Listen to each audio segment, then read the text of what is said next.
Hello friends, my kitchen my રેસિપીમાં આપનું સ્વાગત છે। આજે આપણે સિંગદાણાની ચટણી બનાવીશું। ફક્ત 5 મિનિટમાં બનીને રેડી થાય છે અને દરેક વાનગી સાથે ખાઈ શકીએ છીએ। ઇડલી હોય, ઢોસા હોય કે પછી ભજીયા, દરેક વાનગી સાથે આ ચટણી ખૂબ જ ટેસ્ટી લાગે છે। રેસિપી સારી લાગે તો લાઈક અને શેર જરૂરથી કરજો।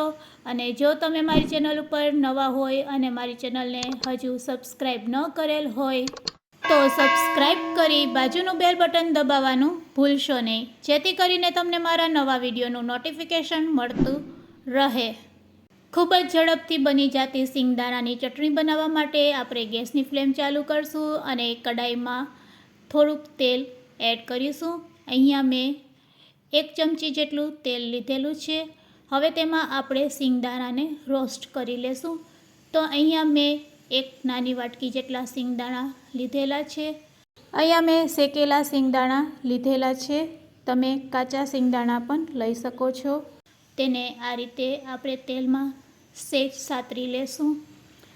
સહેજ દાણા સોફ્ટ થાય ત્યાં સુધી આપણે તેને સાતરવાના છે। તો 2 મિનિટ માટે આ રીતે આપણે સિંગના દાણાને રોસ્ટ કરી લેશું। 2 મિનિટ થઈ ગઈ છે। હવે તેમાં આપણે સમારેલું ટમેટું અને સમારેલા મરચાં એડ કરીશું। તો 1 નંગ સમારેલું ટમેટું, 2 નંગ સમારેલા લીલા મરચાં, થોડુંક આદું અને 3 થી 4 કળી લસણની એડ કરીશું। બધી વસ્તુને આપણે સારી રીતે મિક્સ કરી અને ટમેટાં સોફ્ટ થાય ત્યાં સુધી તેને આ રીતે સાતળશું।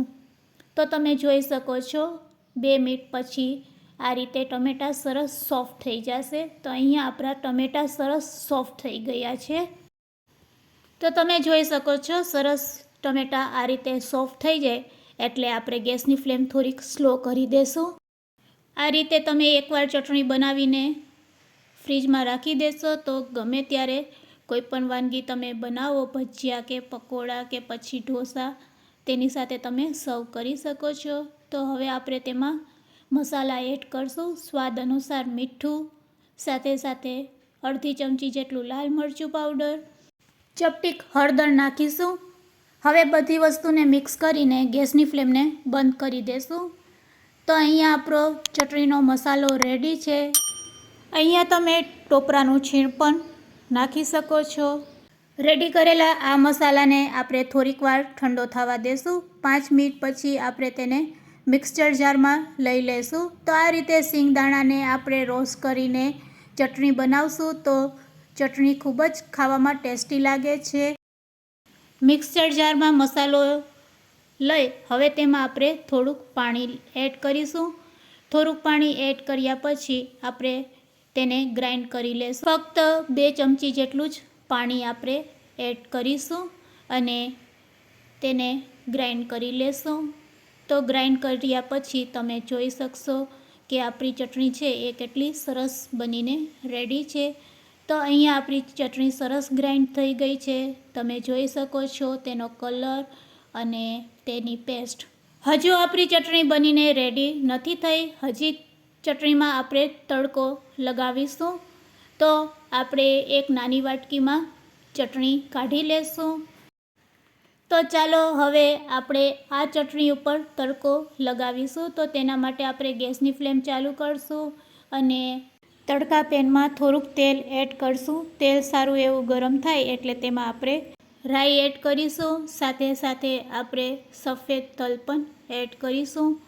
રાઈ સરસ કકડી જાય એટલે સફેદ તલ અડધી ચમચી અને સૂકા લાલ મરચાં 2 એડ કરીશું અને ગેસની ફ્લેમ બંધ કરી દેશું।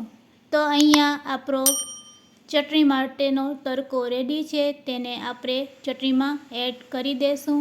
તો રેડી છે આપણી સિંગદાણાની ચટણી, ખૂબ જ ટેસ્ટી લાગે તેવી અને દરેક વાનગી સાથે ખાવાની મજા પડી જાય તેવી ચટણી રેડી છે।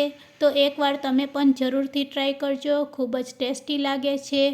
આજની આ રેસીપી તમને કેવી લાગી તે પણ મને કમેન્ટ્સમાં જરૂરથી કહેજો અને રેસીપી સારી લાગી હોય તો શેર કરવાનું ભૂલશો નહીં। Thanks for watching. ફરી મળીશું એક નવી રેસીપી સાથે।